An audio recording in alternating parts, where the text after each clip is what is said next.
Pessoal, mais uma vez, obrigado por vocês estarem aqui conosco, fazendo parte dessa super audiência. O formato de hoje não vai ser um formato muito convencional, que vocês vão ver um monte de slides com muitos textos. Eu prometo que vocês vão ter poucos textos, slides com muitos textos, mas somente para a gente guiar nosso bate-papo. Por favor, perguntem, não sintam vergonha de fazer perguntas, por mais leigas que elas possam parecer. Às vezes a sua pergunta é bem aquela frase de professor, mas super pertinente. Às vezes a sua dúvida é a dúvida de muito mais gente. Então, manda bala. Hoje a gente está aqui para falar sobre um pouco de Design Thinking. Tá? O Design Thinking eu queria começar dizendo para vocês que, pasmem, não é uma modinha, não é alguma coisa que surgiu nos 2 últimos anos. Para vocês terem uma ideia, a primeira pessoa que aplicou esse método de focar a resolução de problemas, focando no nosso usuário, foi Leonardo da Vinci. Acho que grande parte de vocês já ouviu falar sobre Leonardo da Vinci. Pois é, as invenções dele, as traquitanas, elas partiam do princípio de estudar o ser humano. Tá? Ele, inclusive, tem várias linhas de estudo a respeito desse assunto, mas que eu não vou nem me aprofundar muito aqui hoje, não. E eu queria dizer para vocês que tudo começa, na verdade, com uma grande jornada que a gente vai startar hoje, tá? É um bate-papo. E quando eu falo que é uma jornada que começa hoje, porque o processo de inovação ele está em constante evolução. Então, se vocês hoje começaram a jornada de aprender um pouquinho mais sobre esse assunto, eu vou avisar que vocês nunca vão parar de aprender, porque sempre vão vir uma tecnologia nova, uma metodologia nova, uma ferramenta nova, e a gente não pode esquecer que se a gente fala de as pessoas no centro de tudo, eu costumo dizer, se você muda de gosto, o seu usuário também vai mudar. Isso significa que tudo que você planejou também vai mudar por tabela. Eu vou me apresentar rapidamente para vocês. Né? O meu nome é Bruno Barranco. Eu tenho um pouco mais de 13 anos de experiência profissional. Eu nasci na área de marketing e migrei para a área de inovação.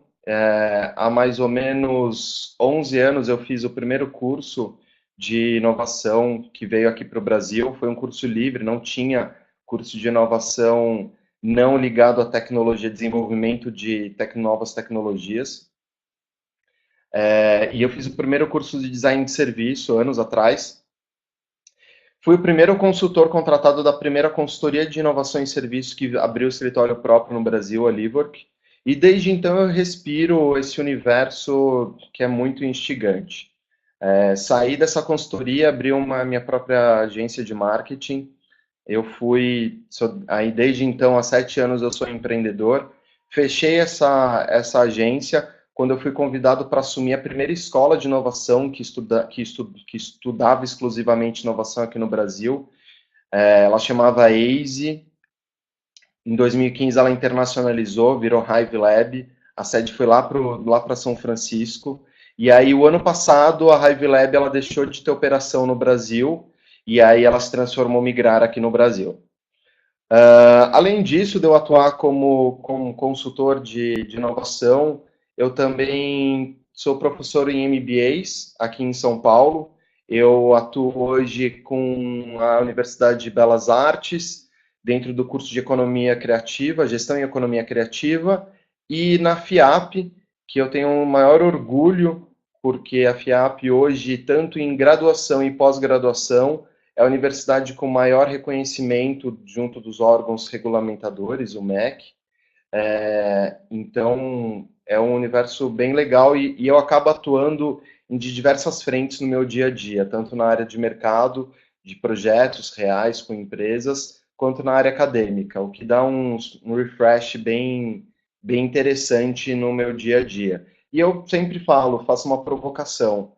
A prática é muito legal, eu, em particular, sou apaixonado pela prática. Só que eu percebi que exatamente o estudo me capacitou para ser muito bom na prática, a ponto de conseguir discutir com diretores com propriedade, porque sabe aquele chato que cita autores?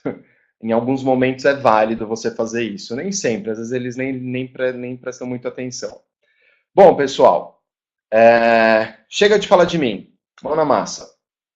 Seguinte, eu acho que antes de mais nada a gente falar o que é o Design Thinking, eu queria dizer que vamos fazer um papel inverso. Por que as pessoas buscam tanto saber e buscam tanto aplicar isso no dia a dia, nas empresas? Pelo simples fato de que é uma maneira da gente conseguir trazer o famoso centrado no ser humano para o desenvolvimento de projeto, tá? A gente consegue testar de maneira rápida, a gente consegue testar de uma maneira mais efetiva. Quando eu falo efetivo, é gastar menos recursos, menos dinheiro, menos mão de obra quando eu digo hora de trabalho, menos tecnologia, menos tudo, todos os recursos. Pense em recurso, quando você aplica essa metodologia, esse método, você consegue diminuir drasticamente o consumo dos seus recursos. E a gente faz esse movimento todo para quê? Para chegar no final você já ter testado sua solução antes de ir para a implementação. Não acredita? Aguarde um pouquinho que eu vou explicar nos próximos slides. O Design Thinking, como eu falei para vocês, ele é um método e não uma metodologia. Quem aí de vocês, e eu vou dar uma olhada agora nas perguntas, sabe a diferença entre método e metodologia? Pegadinha, ó. O pessoal aqui no escritório tá todo mundo. Ih! Alguém arrisca dizer qual que é a diferença? Mas não vale usar o Google, hein? Se bem que acho que no Google não tem isso com a diferença, mas deve ter. Tem, já acharam aqui no escritório com a diferença. Vamos lá, alguém está escrevendo. O Rodrigo Costa está escrevendo, já fiquei ansioso. Ó, quando eu começar a ler falando que você está escrevendo, não para de escrever, hein, que eu vou passar vergonha. Vamos lá, vamos lá. Alguém tem uma noção qual que é a diferença?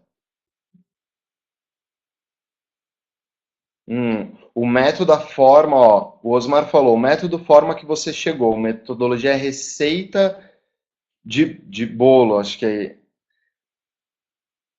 Ó, o Rodrigo Costa, a metodologia seria todo o estudo feito para desenvolver um método a ser aplicado na prática.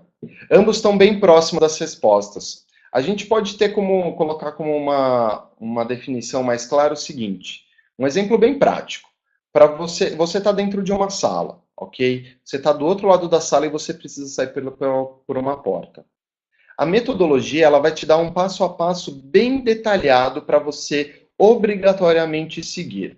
O que significa que você vai ter que, ele vai te explicar, por exemplo, dê 5 passos para frente, vire o seu corpo em 90 graus, dê mais 2 passos à frente, vire novamente 90 graus no sentido oposto ao anterior, dê mais 3 passos, fique diante da porta com a sua mão, você aperta a maçaneta e puxe a porta em direção ao seu corpo. Vocês perceberam que eu estou dando um passo a passo bem detalhado como seguir? Isso seria o equivalente a uma metodologia, tá? O método, por outro lado, ele dá um norteamento, uma direção. Então ele vira e fala para mim, Bruno, para você sair da sala, você vai em direção àquela porta. Se eu vou andando, pulando, rolando, saltitando, é uma opção minha. Aí vai depender exatamente do que eu, como um especialista, acredito que vai ser a forma mais eficiente para resolver aquele meu problema. Ok? Todo mundo pegou?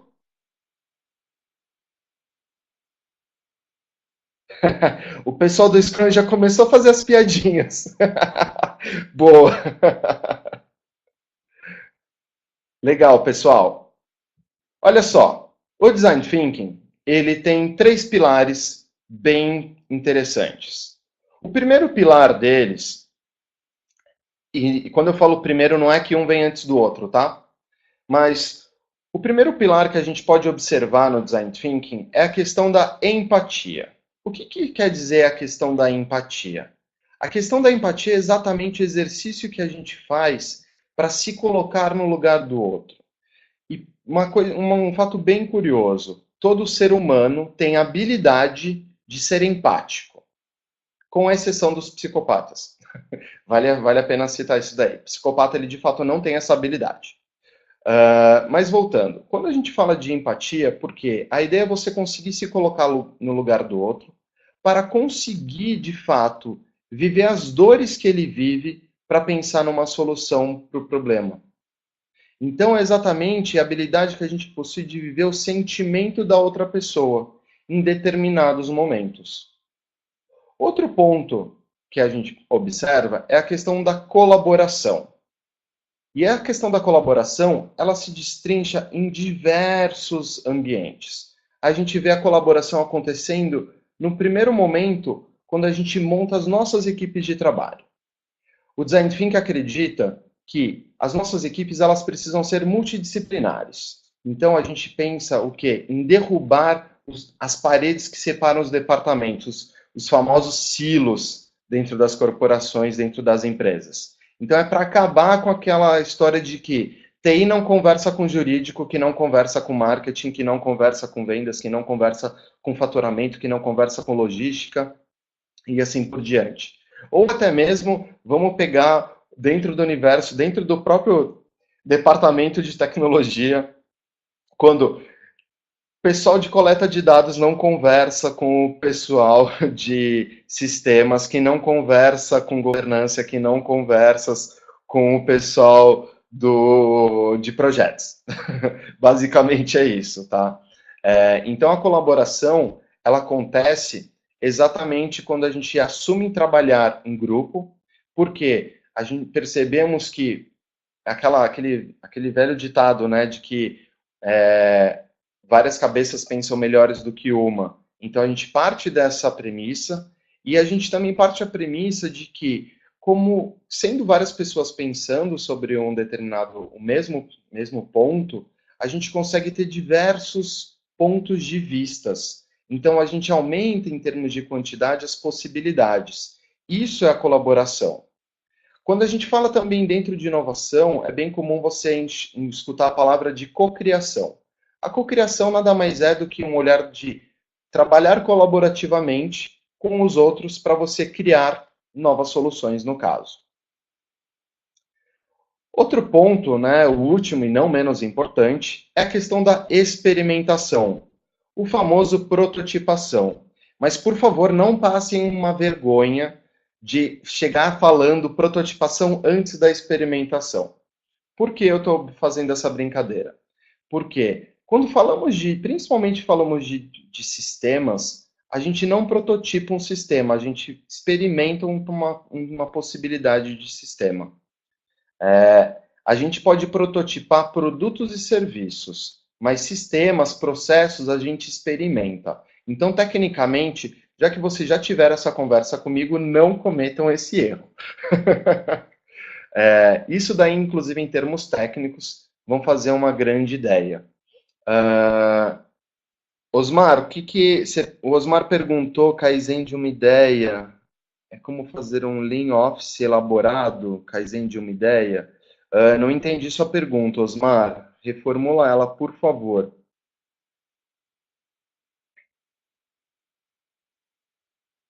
Gisele, o vídeo sim vai ser disponibilizado depois também. Então, você está falando que a sua internet não está boa, depois você pode ficar tranquila que o pessoal você vai ter o link depois. Osmar, vai pensando aí, reformula sua pergunta, por favor, porque eu não entendi. Bom, então esses são os três principais pilares do Design Thinking. É exatamente isso o que tangibiliza os fundamentos do Design Thinking. E ele fundamentaliza um pensamento muito interessante que vocês já devem ter ouvido falar, que é exatamente por que a gente faz tudo isso. O Design Thinking ele surge, pessoal, no momento que a gente percebe que não dá mais para ter um método dedutivo de resolução de problemas. A gente tem que ter um método abdutivo. Isso significa que não é mais um método dedutivo de 1, 2, 3, 4, 5, 6 e assim por diante. uma espécie de racionalização linear. Hoje em dia vivemos uma sociedade hiperconectada. Hoje em dia, dentro de uma mesma solução, a gente integra N parceiros, N tecnologias que conversam simultaneamente para trazer um resultado. Isso mostra para a gente que nós precisamos trazer também para a área de desenvolvimento um pensamento abdutivo, ou seja, vários fatores simultaneamente atuando no mesmo problema de uma maneira simultânea. Isso daí mostra para a gente uma complexidade gigante. E eu sempre gosto de dizer por que ela se torna gigantesca, na verdade. Porque a gente tem o ser humano, aquela pessoazinha ali que aperta um botão, que faz uma solicitação, que escreve uma descrição de uma solicitação de desenvolvimento de projeto. Então, esse fatorzinho aí, ele complica tudo mais. E a gente se debruça sobre um processo de design thinking exatamente para que a gente consiga extrair o que de fato aquele usuário dá valor. E aí com isso a gente consegue chegar na premissa do Steve Jobs, né? Que muitas vezes as pessoas não sabem o que querem até você mostrar isso para elas. A gente tem que construir um processo para conseguir extrair isso delas. E muitas vezes a gente até chama esses usuários para co-criar possíveis soluções conosco. E é um processo bem, na verdade, bem claro de ser seguido. Tá? Eu vou falar nos próximos slides para vocês. Vou ler algumas perguntas aqui rapidinho. O Osmar. O Osmar está perguntando, esse modelo é fazer um Lean Office da Toyota mais elaborado? Veja bem, eu vou, como você falou do Kaizen na parte anterior, eu vou falar. Inclusive, eu posso falar da Toyota. Eu trabalhei muitos anos na montadora Toyota. Eu tenho, inclusive, eu fiz a certificação do Toyota Way. O meu, no caso, eu fiz o específico para vendas e marketing, mas a essência do pensamento é a mesma. Na verdade, o que acontece? O Kaizen ele é um processo de melhoria contínua. Só que ele é uma metodologia. Você tem ali itens bem claros que você tem que seguir e observar. Obviamente, você vai ajustar para a sua realidade do seu negócio, tá? O Design Thinking, ele entra, e eu vou explicar melhorzinho para vocês no próximo slide. Ele entra numa parte de planejamento, não de implementação. O Kaizen ele é um processo de melhoria contínua. Ele já entrou na implementação e ele vai melhorar esse processo. Ok, Osmar? O Rodrigo Costa está perguntando, não dá para ser 100% cartesiano, lógico, racional, previsível, controlável. No longo prazo mata a inovação. É exatamente isso, Roberto. É exatamente isso, mas também não é um caos, não, tá? Não é porque tem vários fatores simultâneos que as coisas ficam bem distorcidas. O Roberto Grande trabalha na Toyota há 10 anos. Roberto, a gente se bobear se conhece, hein? Vamos lá. Próximo slide. Seguinte, no próximo slide eu vou mostrar para vocês o principal pensamento que norteia o desenvolvimento de um projeto baseado no Design Thinking. Ele se chama duplo diamante. O duplo diamante, ele é um diagrama que vai explicar para a gente, ele foi apresentado pelo Design Council da Inglaterra. É uma organização que estuda processos. Quem é apaixonado por processos, eu super recomendo vocês entrarem no site deles e acompanharem o blog. Eles têm vários materiais interessantes. E eles apresentaram isso já tem muito mais do que 10 anos, acho que já faz uns 20 anos que eles apresentaram o duplo diamante. O que vocês estão vendo aí na tela de vocês? São dois prismas. O primeiro prisma é o prisma do problema. O segundo prisma é o prisma da solução. O Design Thinking ele propõe a gente, de fato, se debruçar sobre o problema. Por isso que, no primeiro momento, a gente vai buscar estudar o máximo possível do problema. Não pense em solução nessa hora. É bem difícil essa parte na prática, e eu vou falar para vocês por quê. No dia a dia, a gente foi criado desde criancinha a pintou o problema, vamos buscar a solução milagrosamente. Isso daí, inclusive, é um problema da educação na América Latina, mas também não vamos entrar nessa questão. O design thinking ele propõe se debruçar sobre o problema. Ele se propõe, de fato, você mapear o máximo possível, para só depois você entrar em pensar na solução e construir uma possível solução. O passo inicial é o desafio. Vocês estão vendo aí, na pontinha do prisma, você tem que enxergar claramente qual vai ser o desafio que o seu projeto, o seu desenvolvimento de projeto com viés de inovação vai enfrentar. Por incrível que pareça, grande parte dos projetos de inovação em que o resultado final não é valorizado é porque o problema, o desafio que foi enfrentado não foi bem estudado antes. Vou dar um exemplo claro. Chega uma empresa, aproveitando que tem uma pessoa aí de sistemas na área de varejo. Chega alguém e fala, olha, tecnologia é a seguinte, eu acredito, vendas está muito ruim, nós temos um problema em vendas, o desafio de vocês é melhorar vendas.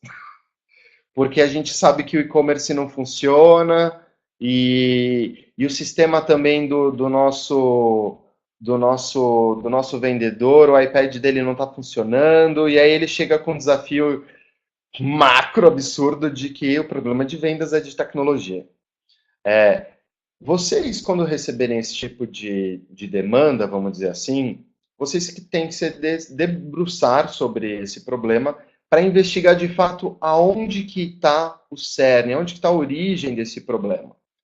E vocês, assim que enxergarem esse desafio, esse problema, vocês têm que transformar o problema num desafio a ser enfrentado.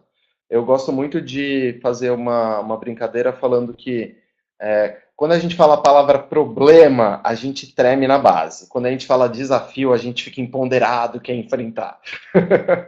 Não é um papo motivacional, mas é um pouco isso que funciona a psique humana. Feito isso, esse exercício de você investigar qual é o desafio e validar ele, o que torna, inclusive, logo no começo desse projeto, torna, inclusive, a sua equipe mais relevante diante do cliente, porque você se mostra preocupado em, de fato, junto com esse cliente, né, que pode ser um cliente interno também, mas junto com esse cliente, esmiuçar e tentar mostrar para ele que o problema dele é mais embaixo, sabe? Usando essa expressão. A questão aqui é que, encontrado esse desafio bem pontual, você sim consegue trabalhar. Primeira fase do duplo diamante é a fase que a gente chama de descobrir. É o momento que você abre o seu prisma, você vai divergir a sua visão, ampliando o seu prisma, e você vai de fato estudar o mercado.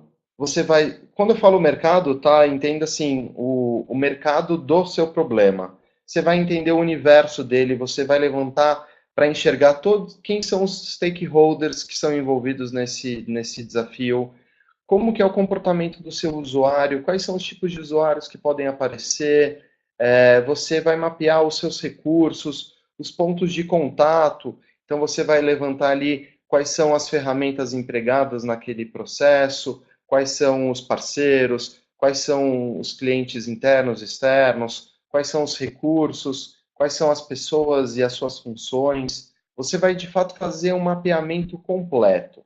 Se a gente estiver falando de uma solução de negócio, uma solução final, não uma solução interdepartamental, a gente pode, de fato, aí fazer uma análise de mercado para enxergar concorrentes, para enxergar produtos similares, substitutivos e assim por diante. Vai depender de projeto para projeto e desafio para desafio, certo? Nesse momento, olha só, vocês abriram a visão e enxergaram um universo gigantesco. O seu prisma está absurdamente aberto, está na hora de você fechar. Nessa hora que a gente começa a fechar, é a hora que a gente começa a definir as coisas. Esse momento de definir é o momento onde que a equipe de projeto começa a tomar algumas decisões para o desenvolvimento de possíveis soluções. Um ponto interessante é que aí uma dica para as equipes ficarem muito atentas, porque se você não consegue ter o decisor final do projeto, o cliente, o usuário, o cliente interno, é, durante o processo todo de desenvolvimento, ele não faz parte do seu squad, assim por diante, você pode pontualmente marcar uma reunião com um horário específico para você apresentar tudo que vocês analisaram e já mostrar para ele as recomendações desse grupo de trabalho para as coisas começarem a andar. O que a gente define nesse momento? A gente enxerga qual é o perfil do nosso usuário extremo, e aí eu vou lançar uma pergunta. Quem nunca ouviu falar sobre o usuário extremo? Se tiver mais do que 3 pessoas, eu falo aqui no ar. Usuário extremo, todo mundo já ouviu falar esse termo?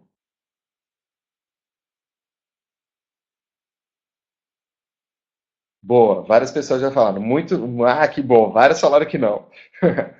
Quando a gente fala em desenvolvimento de soluções que tem o viés de inovação, a gente, pasme, a gente não perde mais tempo nas 20 personas que o pessoal de estudo de mercado, de planejamento, de mercados futuros ou de marketing mesmo, apresentam as 20 personas. É impossível você criar um produto em um tempo hábil atendendo 20 pessoas. Qual é, pessoal? Já, a gente não vive mais na época que não tem internet. O tempo urge, não é mesmo? E aí o que acontece? Não é que a gente renega essas informações, só que nós entramos num processo para validar os usuários extremos. Usuários extremos que são, imagine o seguinte, você tem uma curva, uma matriz de realmente uso do seu serviço. Dentro dessa curva, você vai ter, né, a parte de cima, que é a quantidade de usuários, e aqui os tipos de usuários. Então, você vai ter um grupo bem pequenininho, ele aumenta e fecha. Exatamente esses opostos, esses perfis antagônicos, nós chamamos de usuários extremos, que são usuários que eles são ligados tão intimamente com aquele problema que eles conseguem trazer insights super relevantes. Eu vou dar um exemplo. Toda vez que vocês esbarram com algum problema e aí vocês começam a conversar com meia dúzia de pessoas, geralmente você encontra uma pessoa que começa a te trazer uma história, uma narrativa cheia de detalhes sobre falando, pô, porque aí eu fui lá, eu fiz isso, e aí deu essa resposta, eu tive que correr para lá, e aí lá, se não acontece tal coisa, eu não tenho essa informação. E ele traz tanta informação tão rica que eu arrisco a dizer que provavelmente ele é um perfil de usuário extremo. E aí o que acontece? Quando a gente foca em desenvolver uma solução que atendam esses dois usuários extremos, quem está no meio, que é a grande massa, acaba sendo atendido por tabela. Isso daí poupa para a gente muito esforço. E aí você fala, Bruno, quais são as características de usuários extremos? Estão perguntando aqui se o Paulo está perguntando se é o mesmo de usuário-chave. Não. Vamos lá. Lembra que um monte de coisa atuando ao mesmo tempo, isso aí também funciona na parte de métodos, metodologias e abordagens, ok? Usuário-chave você fala muito mais dentro de UX, UI, você vai ver um pouco mais na parte de tecnologia, com um outro viés, ok? Mas ele é bem próximo a terminologia do usuário-chave que você está apresentando aí para a gente. O usuário extremo, ele apresenta uma característica que, primeiro, né, difere claramente uma ponta da outra. Eles têm características muito singulares e que não necessariamente pode haver, mas não necessariamente tem a ver com usar muito ou pouco, gasta muito ou gasta pouco. Pode ter essas características, mas não é uma premissa fundamental para se caracterizar como extremo. Vai ser muito mais como um comportamento que vocês identificam, ok? Pergunta, o Rodrigo Costa. E o cara que utiliza o produto de um jeito inusitado, que nem o fabricante imaginou ainda. Isso gera insights malucos, não? Olha, esse cara, ele pode ser um perfil de usuário extremo? Tudo que vai mostrar, que vai mostrar e determinar é exatamente o estudo que vocês fizeram antes, e vocês, como grupo de trabalho pertencente à empresa ou à consultoria que está sendo contratado pela empresa, vocês vão ter que tomar algumas decisões. O momento que eu falei de envolver o decisor, para ele também se envolver, e inclusive trazer responsabilidade para esse decisor, para esse cliente final, de projeto, não da solução, para definir qual o caminho do desenvolvimento. Mas todas essas informações, é muito importante a gente ressaltar isso, todas essas informações, elas não são tiradas de nenhum achismo, tá? Exatamente o curso que a gente tem de Design Thinking é para vocês experimentarem várias ferramentas, e essas ferramentas, que aí a gente vai colocar com certeza entrevistas de profundidade aí, para você conversar com os usuários, a elas que vão alimentar quem são esses perfis de usuários extremos, ok? E aí sim, aquele cara pode, né, que usa o produto de um jeito inusitado, ele pode vir a ser um desses perfis. Senão você pode enxergar que ele realmente ele é um singular, mas ele não é um singular a ponto de se tornar um grupo relevante de usuário extremo, ok? Continuando. Na intersecção dos dois prismas é o momento que a gente tem a parte exatamente da criação das soluções. Nesse momento, você pode ver projetos que são criados exclusivamente com as equipes de projeto, e você também pode ver alguns desenvolvimentos de projeto que chamam o seu usuário para participar num processo de cocriação de soluções. As famosas sessões de cocriação com o usuário. Mas, de novo, você pode fazer com o usuário ou você pode fazer sem o usuário. Não tem uma regra. Às vezes, o líder do projeto percebe que é bem interessante, relevante trazer o usuário, às vezes não. Não existe uma regra clara sobre o que se deve ou não fazer sobre isso. E por quê? Lembra, a gente está falando de um método. Vai muito de liderança de projeto para liderança de projeto. Vai muito de o que um cliente de projeto vai exigir de você ou não. Em particular, eu falo, já que você já conversou com o seu usuário na fase de descobrir que passou, aqueles usuários super engajados com a sua equipe de projeto, já deixa ele de sobreaviso, faz uma sessãozinha de cocriação com ele, é sempre muito legal. Por que eu digo? Não é você que passa a dor daquele problema, é o usuário. Então, se você conseguir uma abertura com esse usuário no momento das entrevistas, e ele enxergou valor nessa busca que vocês estão fazendo por resolver aquilo, convida ele também para pensar em possíveis soluções. Ele vai trazer alguns insights que possivelmente a sua equipe não vai conseguir ter pensado por si. Então, sempre é muito válido nesse momento pensar em soluções, que é o momento que a gente chama de desenvolver. O nosso prisma que fechou quando a gente toma as decisões, ele volta a abrir. Ele volta a abrir porque você começa a abrir opções. E aí, quando você termina uma sessão de cocriação, você vai ter ali várias ideias, uma lista gigantesca de ideias. E aí eu vou falar, recomendar fortemente para criar um sistema para qualificar essas possíveis ideias. Existem várias ferramentas para vocês conseguirem qualificar essas ferramentas, mas o que eu sempre falo, conheça umas 3, 4 dessas ferramentas, mas olhe para dentro do seu projeto e enxergue o que de fato é valoroso para o negócio de vocês.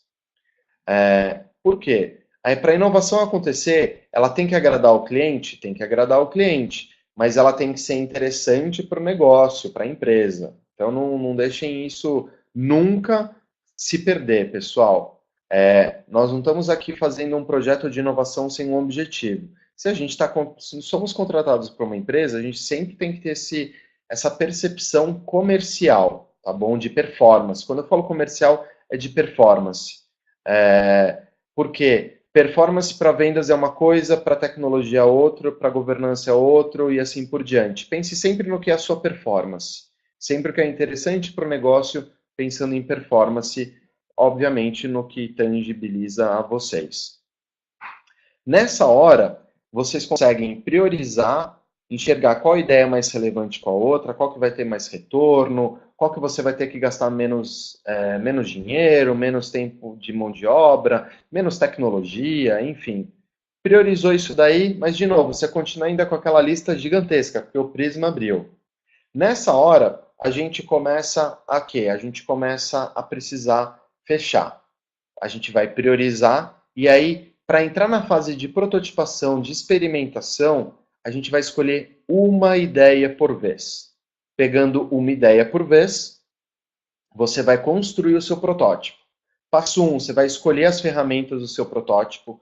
Você pode construir um protótipo de papel e você pode construir um protótipo no ambiente digital. Vai de escolha de equipe para equipe, de cenário para cenário. É o que eu falo, nem todo mundo é um Facebook que consegue rodar mais de 260 testes com o usuário por dia, não é mesmo? Tudo isso dentro da própria plataforma. Se não temos essa alegria de trabalhar numa empresa que disponibiliza tantos recursos para testes, não tem problema, a gente pode prototipar inclusive no papel. E vou até trazer uma informação super interessante e relevante. Já tem pesquisas que mostram que o usuário ele é mais colaborativo em testes rústicos, feitos no papel, do que testes que já parecem um produto final. Porque na cabeça dele, basicamente uma explicação bem tosquinha para vocês entenderem, basicamente ele já enxerga aquilo que você já chegou nos quase finalmente e não envolveu ele, então ele pode ser bem crítico. Só que na cabeça do ser humano, esse crítico vira um crítico bem ruim, que não vai beneficiar o seu projeto. Então, vai para o papel numa boa e você faz esse teste com o usuário, faz uma sessão de teste com o usuário para você pegar o comportamento, a reação comportamental deles. Bruno, mas eu estou falando de um ambiente digital, estou falando de ambiente global. Tudo bem, roda isso para você pegar informações quantitativas, mas pega 5 usuários no seu escritório e faz o teste pessoalmente para você ver exatamente qual é a relação dele com aquela solução. É super válido. E aí, finalizando o nosso processo, e eu já estou terminando o nosso bate-papo, o que é o resultado final de um projeto de Design Thinking? Pasmem, não é a solução implementada. Pasmem, não é o produto construído, não é o serviço rodando. É uma bela de uma especificação técnica da solução que, já foi testada e validada com seu usuário. 2, ela já foi quantificada em termos mais assertivos os recursos necessários. Então, isso significa, em outras palavras, que você, no final de um processo de design thinking, de inovação em projeto, você vai ter um escopo descritivo mais assertivo, o que significa que a sua equipe de implementação vai ter menos trabalho, pessoal. Isso daí vai trazer um ganho, inclusive, para a sua equipe de implementação muito maior. Os seus gerentes de projetos vão parar de criar a famosa V47, a V72. Por quê? Porque a gente já envolveu o nosso usuário, a gente já enxergou quais são os pontos mais críticos na parte de planejamento, não entrou na parte de execução. Com isso, todo mundo ganha, principalmente a empresa, porque no final o planejamento terminou o tempo que a implementação vai gastar para implementar e a implementação, inclusive, acaba com aqueles desgastes desnecessários com as áreas solicitantes, porque o descritivo do escopo inicial não estava assertivo. Isso daí mostra para a gente que todo esse processo, que parece que é gigantesco, na verdade, ele é um processo que faz a gente perceber que o Design Thinking ele traz uma nova abordagem para a gente resolver um problema, para que o trabalho lá na frente seja otimizado. Eu gosto muito dessa frase que o Laszlo, que foi um dos fundadores da Bauhaus, para quem não conhece, é uma escola de arte que influencia todas as escolas até hoje, e ele fala o seguinte: o design é uma profissão, mas uma atitude. É a integração entre exigências tecnológicas, sociais, econômicas, as necessidades biológicas e os efeitos psicofísicos dos materiais, da forma, da cor, do volume e do espaço. Pensar em relacionamentos, pensar em como todo esse ecossistema se relaciona diante do meu desafio, diante do problema que eu tenho que resolver. Vocês começam a perceber, então, que o Design Thinking ele é uma nova abordagem para você resolver um problema, para você parar de gastar tempo em criando várias versões da solução. Você vai, sim, como tem uma frase ótima do Albert Einstein que ele fala o seguinte: se eu tivesse um problema e minha vida dependesse 60 minutos dele para eu resolver ele ia gastar 55 minutos no estudo do problema e só 5 na solução. Essa é basicamente o pensamento que permeia o Design Thinking. Vamos a algumas perguntas agora. O Rodrigo Costa pergunta: tem dicas para evitar o groupthink, o pensamento de grupo que tende a matar até a ideia individual, que pode gerar insight, mas outro comportamento Maria vai com as outras? Existem algumas ferramentas que a gente aplica no desenvolvimento de projeto que é exatamente para garantir isso, tá? Inclusive no nosso curso a gente a gente pode aplicar até 2 delas na parte de cocriação de soluções. Existe sim ferramentas para você conseguir extrair o melhor de perfis introvertidos e extrovertidos. Então aquela pessoa mais expansiva, mais dominadora, ela não vai atrapalhar o desenvolvimento e a criação de ideias daquela pessoa mais tranquila, mais introvertida. Então, existe sim ferramentas que a gente usa para fazer isso. E no nosso curso, obviamente, a gente vai apresentar elas para vocês. Eu, em particular, tomo muito cuidado nisso. E também o líder de projeto ele tem que tomar muito cuidado e ter muita atenção nessa questão, tá, Rodrigo? O José Luiz Almeida está perguntando, então pode-se dizer que o Design Thinking é uma técnica de levantamento de requisitos? Não, não é uma técnica de levantamento de requisitos. Ele é exatamente um processo para você chegar no descritivo técnico de uma maneira mais assertiva. Você vai utilizar os mesmos, o mesmo modo que você levanta os seus requisitos hoje, de acordo com as normas, inclusive de gestão de projeto, você vai seguir. Só que a gente vai mostrar para vocês como seguir de uma ponta a outra esse mapeamento, esse enxergar as definições, enxergar a construção da solução, construir a experimentação, o protótipo e testar com o usuário. Que mais? Vamos lá, pessoal. Rodrigo Costa. Creio que o levantamento de requisitos seria uma fase. Seria abordar problemas e criar soluções inovadoras? Deixa eu ver se eu entendi essa pergunta, Rodrigo Costa.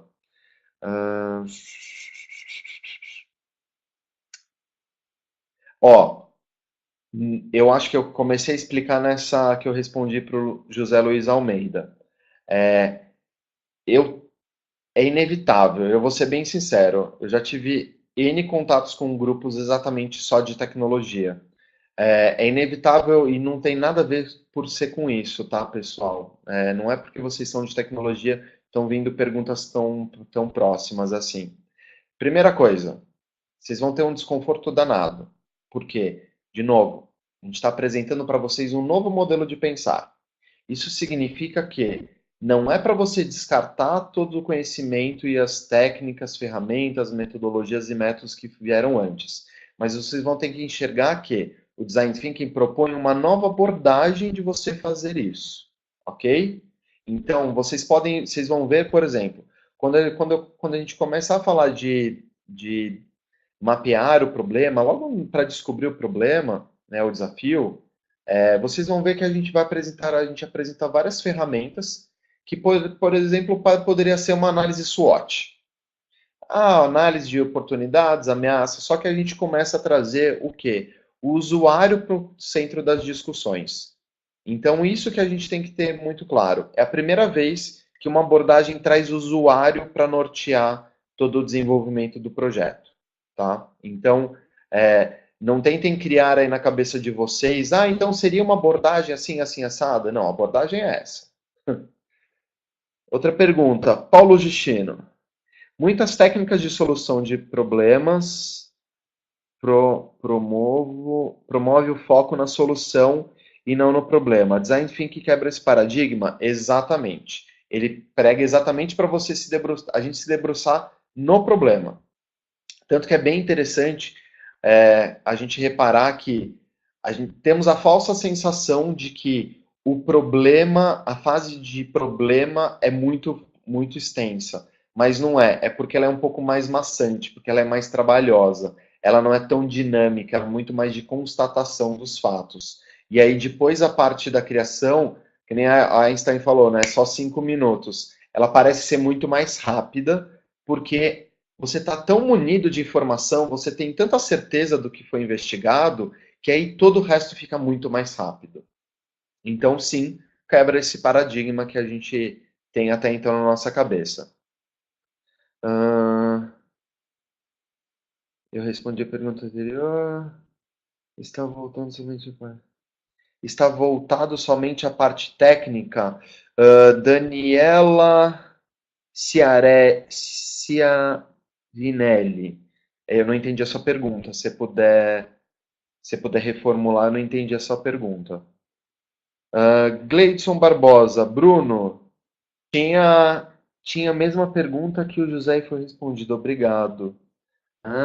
E aí tem uma outra pergunta aqui perguntando sobre valores. Pessoal, eu não sei se vocês lembram, mas olha, eu tô ligado que vocês receberam aí um aviso que vocês têm um valor super especial e vocês podem tirar dúvida com o pessoal da equipe de vendas. Elas têm telefone, têm WhatsApp, têm e-mail, tem tudo. Inclusive, elas estão de plantão hoje e amanhã. Se vocês quiserem tirar dúvidas com elas, elas estão inclusive aqui no escritório. Fiquem à vontade, aproveita aí que está fresquinho para tirar dúvidas com ela de como funciona, deixa de funcionar. Vamos ver se a Daniela reformulou a pergunta dela. Vamos lá, tá digitando. O que eu vou falar para vocês? Não esperem um curso somente técnico. Não sei se vocês perceberam, o formato aqui foi muito mais de bate-papo, eu parava no meio para responder perguntas. E sim, o que vocês podem esperar desse curso? Vocês podem esperar que, sim, eu vou dar uma parte teórica, porque, desculpa, tem que ter teoria para a gente começar a brincar. Vocês precisam entender um pouco do qual o pensamento por trás de todo esse método. Mesmo porque, se você não conseguir fazer isso, você não vai conseguir enxergar as ferramentas necessárias em cada uma dessas fases. E sim, nós vamos ter a parte de ferramentas e a parte de técnicas, a parte técnica, onde eu vou apresentar algumas possibilidades de ferramentas para cada uma dessas fases. Por que eu falo só algumas? Porque eu não vou estar exagerando quando eu informar para vocês que cada uma dessas fases a gente tem cerca de umas 200 ferramentas que a gente pode utilizar. Eu até recentemente fui no lançamento de um livro de um colega meu, é um livro super legal, Paulo Santana, Consumer Insights, que é dedicado só a ferramentas para a primeira fase de projeto. Só a parte de você validar os insights. É um livro super legal, só de técnica. Praticamente a cada duas ou três páginas ele explica uma ferramenta diferente. Então esse curso ele vai passar algumas dessas ferramentas, mas a gente vai trabalhar em cima de um case para a gente exercitar. Respondido, Daniela? Vamos lá, próxima. Rodrigo Costa, creio que seja a melhor formação que podemos fazer no momento para não pensar no lugar. Sim, não pode pagar.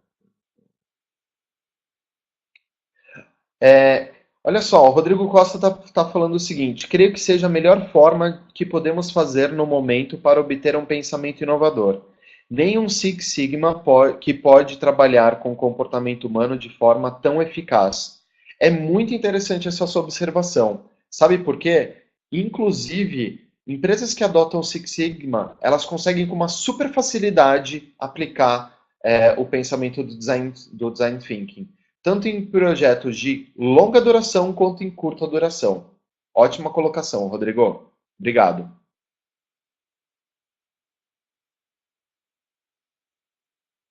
A Débora Gomes está falando que ela não recebeu informações sobre o curso.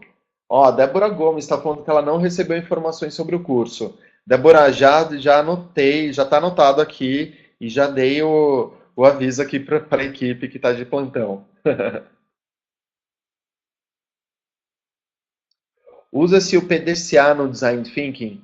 Olha, Rodrigo Costa, boa pergunta. Eu nunca esbarrei com a aplicação do PDCA no Design Thinking.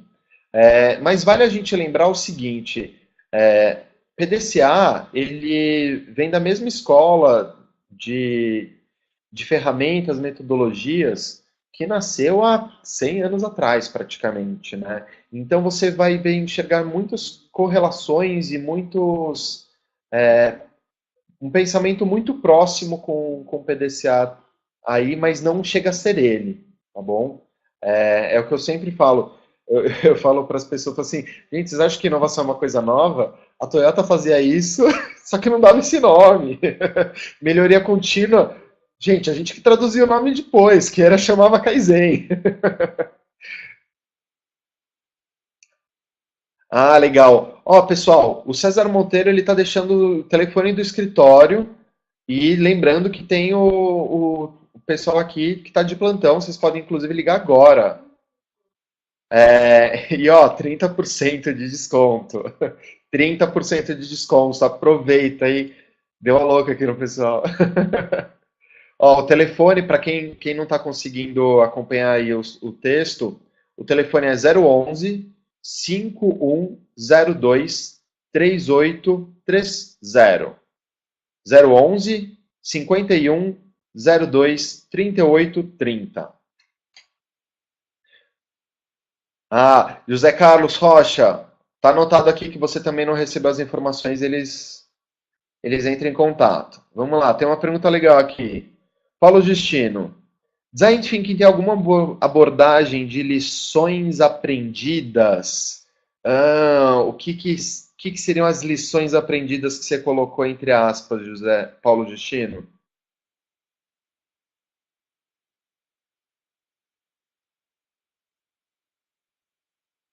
Eu vou interpretar aqui o que eu acho que você quis dizer, Paulo Justino. Ah, no momento que, no momento que a gente está descobrindo, que a gente investiga, que a gente mapeia todo o cenário do nosso desafio, a gente traz a ideia que a gente traga as nossas experiências anteriores para abastecer esses materiais.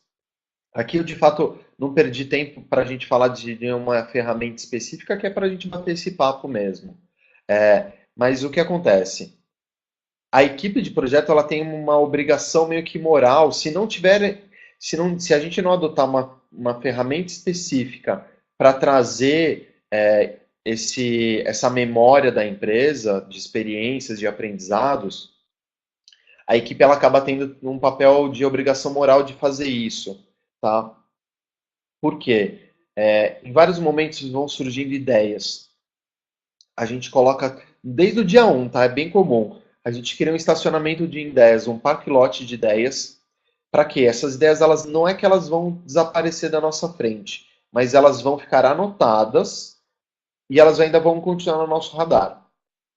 As lições aprendidas, elas podem enriquecer todo o processo em qualquer um desses momentos, tá? Por quê? Por que o pessoal de inovação, por que a gente usa o post-it? Não é para fazer a empresa que fabrica post-it, que eu não vou falar marca, mas começa com 3, termina com M, não é para dar dinheiro para eles. A gente usa o post-it porque é uma ferramenta sensacional. Para quê? Primeiro a gente faz o exercício de sintetizar a nossa ideia para ela caber em um post-it. E aí vale ressaltar, cada ideia é tão importante que ela merece seu próprio post-it. Só que, por que ele tem o autoadesivo dele? Ele tem o autoadesivo exatamente para você assumir para a equipe de projeto que aquela ideia ela está sendo colocada ali, mas em qualquer momento ela pode ser questionada, ela pode ser duvidada, e ela pode ser investigada para saber se ela permanece ou se a gente descarta ela, para ser substituída ou simplesmente por descartar. Tá? Então é bem interessante a gente ter essa preocupação de que os materiais eles são revisitados constantemente e constantemente o projeto ele pode ter alteração. Rodrigo Costa, que grandes empresas hoje utilizam o Design Thinking? Hoje utilizam, eu vou falar algumas, tá? A IBM utiliza fortemente o Design Thinking. Inclusive, eles têm especialistas em processos de Design Thinking que atuam em diversos projetos, não só no Brasil. Eles têm núcleos de estúdios de inovação, onde tem técnicos, especialistas técnicos em Design Thinking para facilitar vários departamentos e vários projetos diferentes, em vários momentos diferentes. Isso é muito legal. Tem um amigão meu lá, o Gianfredo, inclusive. O pessoal da Cisco, o pessoal da Finnet, o pessoal do Itaú tem também. Agora eles estão numa onda de Kaizen lá dentro, mas eles têm o pessoal de especialista em Design Thinking. Quem mais? O pessoal da Mafre acabou de começar um núcleo de inovação lá, inclusive eu sou responsável pela formação dos integrantes desse núcleo. E é bem interessante ver exatamente o começo, o surgimento disso tudo. Adoro, inclusive, fazer parte disso. O pessoal da InTheRed, que é o grupo dono da Ticket Log, sabe, dos cartõezinhos lá de benefícios. Quem mais? O Banco Neon utiliza muito, o Nubank utiliza, o pessoal do Brazil Health Group, que é dono da Mil, que é dono dos Hospitais Américas, eles são 5 empresas no grupo, mas na área da saúde. O pessoal do Doutor Consulta também utiliza o Design Thinking, que é uma startup na área de saúde. Nossa, aqui a lista vai ficar interminável aqui, Rodrigo. Creio que isso ajuda a gente a saber como o mundo está e quem é referência. Enfim, eu acho que é mais fácil pontualmente depois você entrar em contato e falar, Bruno, quem é que segue, quem utiliza o Design Thinking em tais áreas, aí eu posso nomear para vocês algumas. Inclusive, posso até apresentar, se for do interesse, depois as pessoas que fazem isso lá. E uma coisa muito legal, pessoal, quando você começa a estudar esse assunto, você começa a perceber de fato quem são as pessoas envolvidas e a gente se torna uma grande comunidade. É bem legal a gente perceber que existe realmente essa troca no nosso universo. Pessoal, vou encerrar, que já está super tarde. E mentira, porque estão cortando, porque senão eu vou aqui a noite toda. Vocês podem esperar um pouco dessa energia do curso, sem sombra de dúvida. Muitas vezes eu brinco falando, pessoal, eu tenho que fechar a lojinha porque eu tenho vida social, preciso ir embora.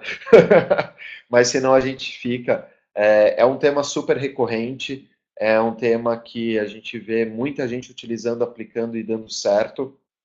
Eu espero que vocês tenham apreciado bastante esse momento que a gente teve, esse bate-papo. Dúvidas, tem o pessoal da área comercial, tem os meus contatos, eu vou deixar aqui para vocês. Esse curso é promovido pela IT Partners. Eu estou aqui como o consultor especialista. Vai ser um prazer estar com vocês, de verdade. A troca, a experiência, a encheção de saco, porque não é fácil aprender uma coisa nova que vai pressionar a gente. E a ideia é essa. Eu acho que nós precisamos dessa. Eu acredito que nós precisamos dessa movimentação, porque o mundo está mudando. E se a gente não quer ficar para trás, se a gente não quer ir para a praia vender coco, a gente precisa se adaptar e aprender a trabalhar nesse novo mundo. Vai ser um prazer estar com vocês nessa jornada. Contem comigo e muito obrigado pela presença de vocês aqui. Espero que vocês tenham tido um excelente momento, como foi para mim. Tá bom? Obrigado, um abraço e dúvidas, vocês já têm os contatos. Um abração, pessoal.